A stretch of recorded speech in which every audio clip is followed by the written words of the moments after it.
My name is Eileen and I am a volunteer for Views International. This is our video for the Beyond Barriers and Borders project funded by Erasmus+. Beyond Barriers and Borders is a strategic partnership between 3 countries, Belgium, Austria and Poland. The project is an intercultural and intergenerational exchange between blind people from all 3 countries about different topics. The training we hosted in Liège, Belgium was coordinated by Views International, an association that promotes the independence of young blind Europeans, and focused on daily living skills, including a workshop about makeup and beauty.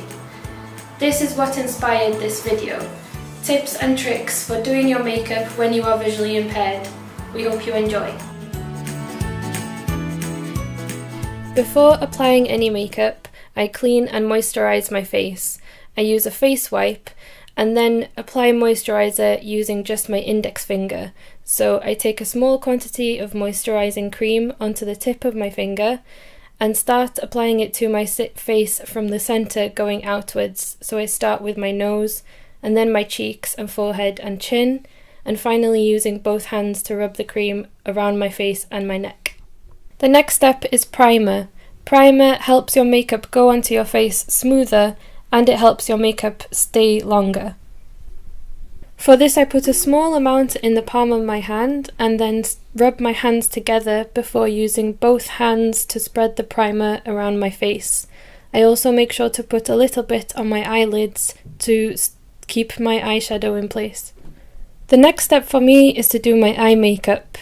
I prefer to do this before foundation so that if I get any excess product around my nose or something, then I don't have to worry about wiping it off and reapplying foundation again afterwards.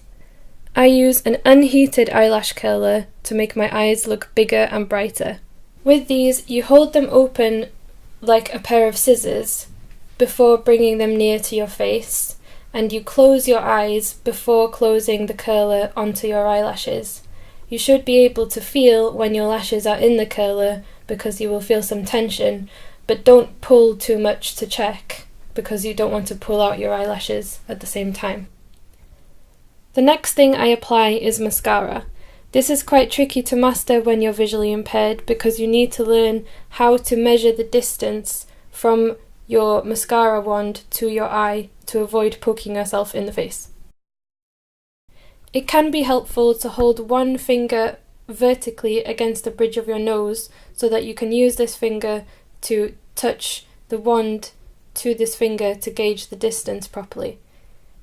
After you've got the mascara wand in the correct position, then you can open and close your eyes to spread the mascara on your lashes. When you've done this a few times, remember to pull the mascara horizontally away from your nose towards your ear. Do all of these steps slowly and carefully, and practice makes perfect. Remember to wipe around your eyes after letting your mascara dry to make sure that you get rid of any product you might have gotten somewhere it shouldn't be. The next step is eyeshadow. I use cream eyeshadows because they are easier to apply than powders if you can't see what you're doing. I use my little finger to apply the cream onto my eyelid, sweeping from one corner to the other for a lighter touch. I dip my little finger into the eyeshadow pot and take a very small quantity onto the very tip of my finger. After applying the shadow onto my eyelid with my finger, I then also go over it with a small brush just to make sure it's even. I apply a second, darker colour of eyeshadow onto my eyelid using the same method with my little finger, but this time I put the colour in the crease of my eyelid, which is the fold just underneath your eyebrow bone. I don't put the darker colour all over my eyelid. Instead, I start from the centre and sweep along the crease towards the outer corner of my eyelid nearest my ear. This creates a more shadowed effect. You want the lighter colour to be in your inner corner and the darker colour to be in your outer corner.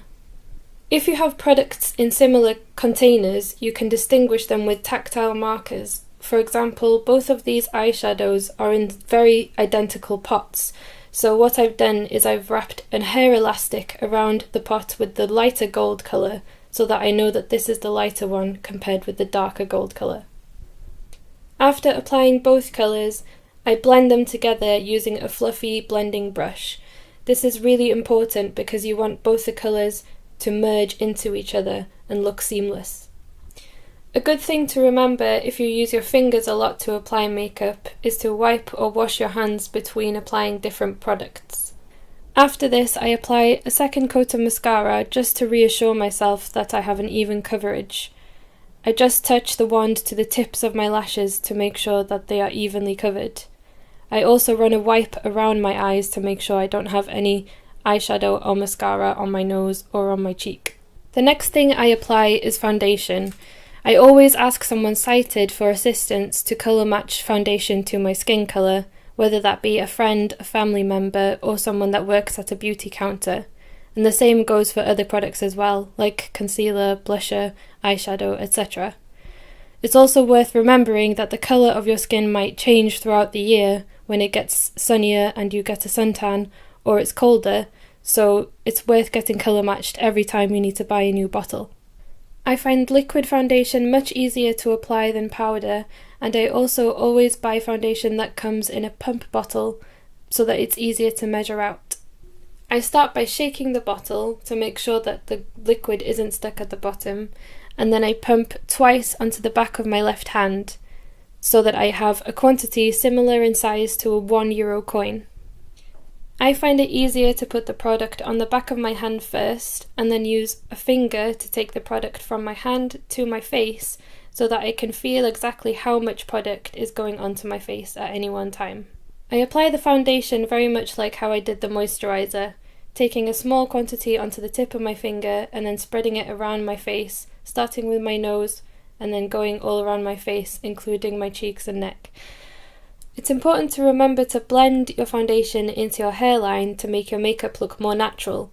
I start off by applying the foundation onto my face with just one finger, but then spread it all around my face with both hands. I then go over this foundation with a brush, so I put some more foundation on the back of my hand, just pumping once from the bottle, and then I swirl the tapered foundation brush in the foundation and sweep it around my face. This is to make sure that my foundation looks smoother.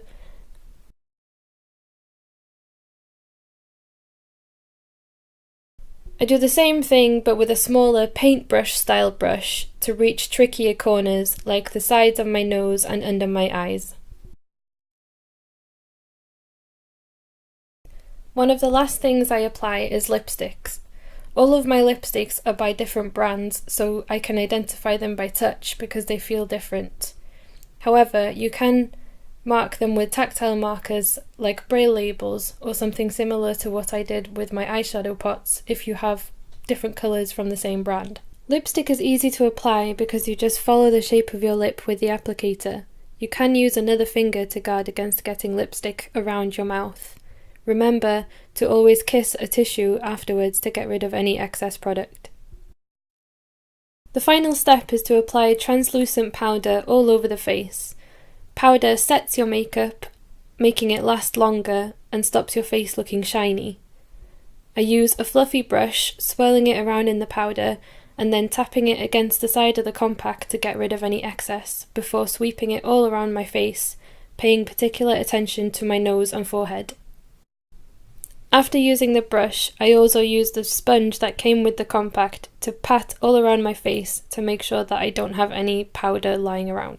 Makeup is very visual, so you will need to ask sighted people around you for help, especially at the beginning, but remember that practice makes perfect, and if you keep trying, there's no reason why you won't be able to do it completely independently.